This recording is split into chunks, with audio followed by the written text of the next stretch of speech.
কারণ আমাদের এই ভাঙতে আমরা শেষ, বুঝছেন। আমাদের ভালো আর করার মতন কোনো প্লেয়ার নাই। তো ইউনো মহোদয় একটা নতুন রাস্তা স্কুলের জন্য রেডি করছে, এই পাশেই কিছু জিও ব্যাগ ওই পানি উন্নয়ন বোর্ডের দেওয়ার দরকার, কারণ নালি তো ইউনো মহোদয় যে কাজটা উন্নয়নের করতেছে, কিন্তু ওই বালুটা তো 2 দিন পরে একবার নদীতে আবার নেমে যাবে। আপাতত এখন যদি এই শুকনা মৌসুমে যদি কাজ না করে, কারণ বন্যা হতে সেগুলো তো আর এই কাজটা সম্ভব না।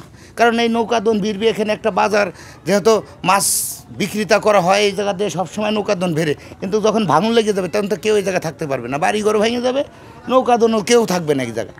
তাই এই শুকনা মৌসুমে একটু কাজ করার জন্য আমরা বিশেষ ডিসি মহোদয় বা ইউনো মহোদয়ের অনুরোধ, যেহেতু পানি উন্নয়ন বোর্ডের আমরা অনুরোধ করতেছি যে এই মুহূর্তে একটু কাজ করুক, যেহেতু নতুন রাস্তাটা এই যে বালুটা ফেলছে, এই বালুটা কয়েকদিন পরেই স্রোত এসে গেলে, বর্ষা এসে গেলে ভেঙে চলে যাবে। এখন ধরেন এই পথ দিয়ে মানুষজন যাতায়াত করে, এই একটা স্কুল আছে, সরকারি স্কুল আছে, এই স্কুলের পোলাপান কিন্তু এই পথ দিয়ে যাতায়াত করে।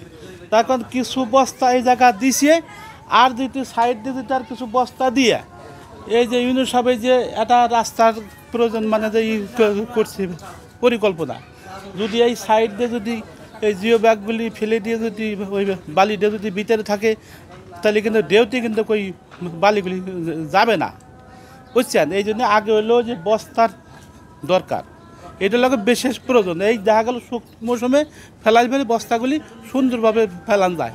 ওই পানির সময় যখন ফেলায় তখন কোনটা কোন জায়গায় ফেলায় কিন্তু ওইটা কিন্তু ঠিক পাওয়া যায় না, বুঝছেন। আমাদের হলো বিশেষ দরকার হলো মানে বস্তার। সামনে বছরে বস্তা ফেলালে সবচেয়ে ভালো হয়। এখান থেকে যদি বস্তা পাইলিং করে ফেলায় তাহলে আমাদের ভালো হবে। আমরা নদী ভাঙনের মানুষ, আমরা ই করে আমার খুব কষ্ট হয় আমাদের। এই জায়গায় একটু বস্তা ফেলালে একটু সুন্দর পাবে, একটু বাঁচা যায় আমাদের।